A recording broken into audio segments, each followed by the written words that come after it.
Wassalamu alaikum shehe wangu. Waalaikum salam shehe. Heri. Heri bana, kwema? Kwema.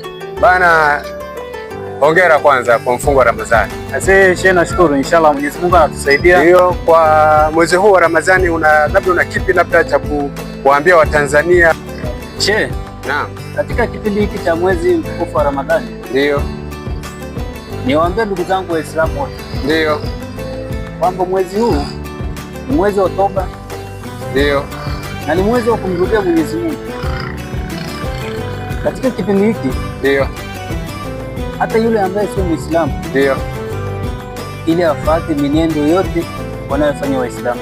Ndio inachotakikana ndio tumrudie Mwenyezi Mungu, ndio na tufanye yale yote yanayompendeza Mwenyezi Mungu. Ndio hivyo shehe wangu. Basi hamna nini.